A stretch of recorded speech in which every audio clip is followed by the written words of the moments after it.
Liz Cottingham, and I'm here with Emily Shabas, and we're with the DePauw and D3 TV. So we're doing a piece on the supposedly haunted book at Royal West Library in the archives. So Emily's going to read you a little bit about the story, and then we're going to see the book and hopefully sneak around the library a little bit just to see if we can see any ghosts. So.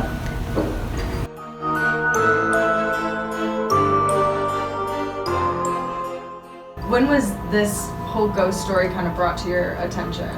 When was the first time you heard about it? Well, I think it was right around the time the book came out. And although it must have been around before that for the author to have found the story, I've talked to alumni from way before that, from say the 1950s, and they hadn't heard the story before. So it started making the rounds probably in the 80s or 90s, I guess.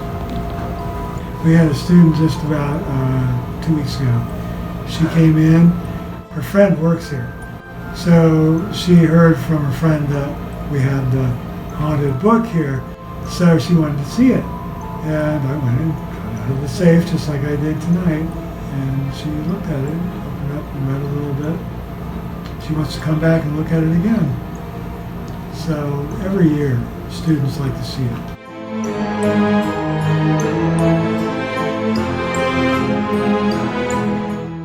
Hi, I'm Emily Shabas, and tonight I am going to be reading from True Ghost Stories of the Haunted Heartland from the American Midwest by Beth Scott and Michael Norman.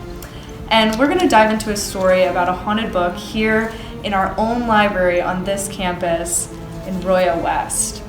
And the story is called The Unofficial Librarian. A young man arrived on the DePauw campus. On his first visit to the library, he discovered the rare book collection given to the school by the late Governor James Whitcomb, after whom the Hoosier poet James Whitcomb Riley was named. Whitcomb had been an avid collector of books most of his life, and he bequeathed his private library to DePauw on the stipulation they be used for research purposes only and never taken from the library building. The student had read the rules, but he became so entranced with one volume in particular that he slipped it into his pocket to take home and read. He had every intention of returning the book the next day. The book was titled The Poems of Ossian, a mysterious and exotic volume of verse written in India, published in Philadelphia in 1789 and given to the young James Whitcomb in 1813 as a gift. It was late now, well past midnight. In his hands, the student held the yellowed, dusty volume. The vivid Indian poetry was alien to his mind. At last, he snapped off the light, tucking the volume under his pillow. Sleep did not come easily. The images contained in Ossian's poetry floated through the student's brain. He didn't know how long he had been asleep when suddenly he was awakened by what? A sound? Someone knocking on his door? His eyes slowly focused. At the foot of his bed hung a spectral body draped in dark, musty clothing. A skeletal arm reached toward the terrified boy, its bony finger pointed accusingly. "Who stole Ossian?" it intoned. Over and over it moaned the title of the book hidden beneath the student's pillow. The ghost lashed out toward the quivering figure on the bed, its bony hand actually touching the boy's face. An eternity later, or so it seemed to the young victim, the figure faded away.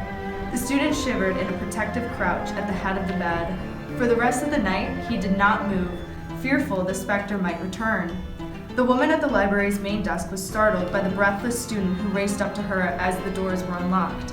"Here it is, here's Ossian," he blurted out, confessing that he had taken the book from the library. Further, he told the bewildered librarian, the ghost of Governor Whitcomb had spent most of the night in his room, demanding the pilfered volume be returned. A few days later, as the story of Governor Whitcomb's ghostly visit spread across campus, a co-ed who heard raced to the library just a few minutes before closing. She too had borrowed a volume from the Whitcomb collection. DePauw University opened a new library in 1956. Although the collection given by Governor Whitcomb to the school is housed in the building, there have been no recent reports of a ghost, but then there haven't been any books taken from the Whitcomb collection. They are kept behind locked doors now, And with a protector like the ghost of Governor Whitcomb, students leave them where they are.